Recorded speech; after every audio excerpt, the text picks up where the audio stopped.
Hi friends, मेरे ज्ञान YouTube channel में आप सभी का एक बार फिर से स्वागत है। इस वीडियो में मैं आज आपको बताऊंगा कि जेड प्लस सिक्योरिटी क्या होती है। तो चलिए शेयर करते हैं। दोस्तों, कई बार आपने न्यूज के माध्यम से सुना होगा कि किसी वीआईपी को जेड सिक्योरिटी दे दी गई है या किसी से जेड सिक्योरिटी ले ली गई है। दोस्तों, जेड सिक्योरिटी इंडिया की हाई लेवल सिक्योरिटी में से एक है। जेड सिक्योरिटी वीवीआईपी लोगों को दी जाती है। इसके साथ साथ कैबिनेट मंत्रियों को, चीफ मिनिस्टर्स को, हाई कोर्ट और सुप्रीम कोर्ट के जजेस को, पॉलिटिशियंस को और देश के उन लोगों को दी जाती है जिनकी जान को खतरा होता है और उनकी जान जाने से देश में दंगा फसाद होने की संभावना होती है।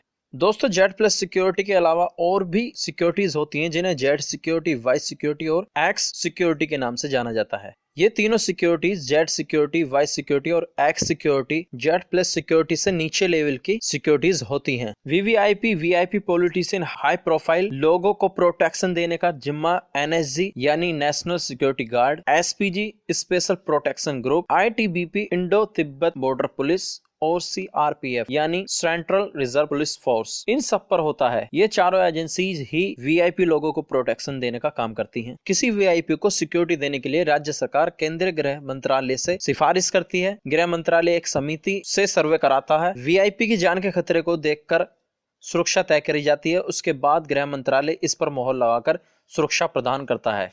गृह मंत्रालय तय करता है कि किस व्यक्ति को जेड प्लस या जेड वाई या एक्स सिक्योरिटी देनी चाहिए।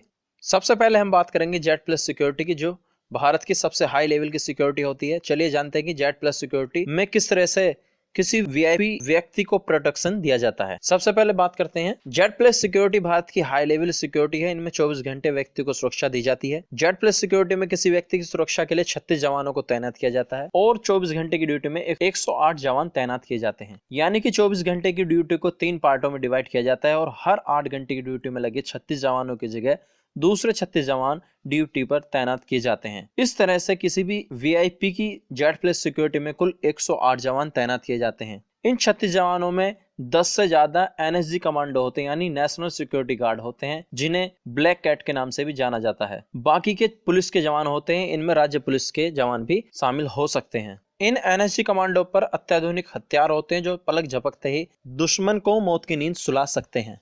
इन एनएसजी कमांडो पर एक चाकू, जिसे ग्लॉक नाइफ कहते हैं, 9mm सेमी ऑटोमेटिक पिस्टल होती है जिसमें एक बार में 6 से लेकर 20 राउंड फायर किए जा सकते हैं।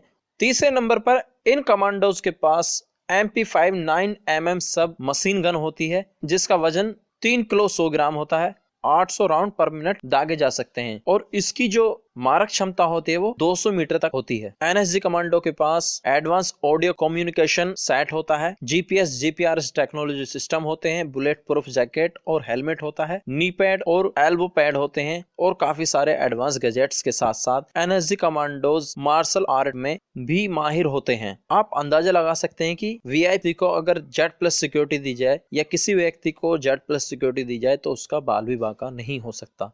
दोस्तों, 2015 के आंकड़ों की बात करें तो हर साल 300 से 400 करोड़ रुपए वीआईपी लोगों की सिक्योरिटी पर खर्च हो जाते हैं। कुछ लोग तो रियल में ही ऐसे होते हैं कि उन्हें सिक्योरिटी की जरूरत होती है, लेकिन कुछ लोग अपना स्टेटस बनाने के लिए जेड प्लस सिक्योरिटी की डिमांड करते हैं। 2013 के आंकड़ों की बात करें तो अनिल अंबानी को जेड प्लस सिक्योरिटी दी गई थी। उन कमांडोज का खर्चा उठाने के लिए अनिल अंबानी 15 से 16 लाख रुपए हर महीने खर्च करते थे। अब थोड़ा बात करते हैं जेड सिक्योरिटी, वाई सिक्योरिटी और एक्स सिक्योरिटी के बारे में। दोस्तों, जेड सिक्योरिटी में 22 जवान ड्यूटी पर तैनात होते हैं जिसमें से 4 से 5 कमांडो होते हैं। वाई सिक्योरिटी में 11 जवान तैनात किए जाते हैं जिसमें से 1 से 2 की संख्या में कमांडो तैनात किए जाते हैं। एक्स सिक्योरिटी सबसे निचले लेवल की सिक्योरिटी होती है जिसमें 2 से 5 जवान तैनात किए जाते हैं, जिनमें सभी जवान हथियारों से लैस होते हैं। ये जवान राज्य की पुलिस भी हो सकती है। इस प्रोटेक्शन में कोई भी कमांडो नहीं होता। जेड प्लस, जेड और वाई प्रोटेक्शन में जो कमांडो तैनात किए जाते हैं वो एसपीजी,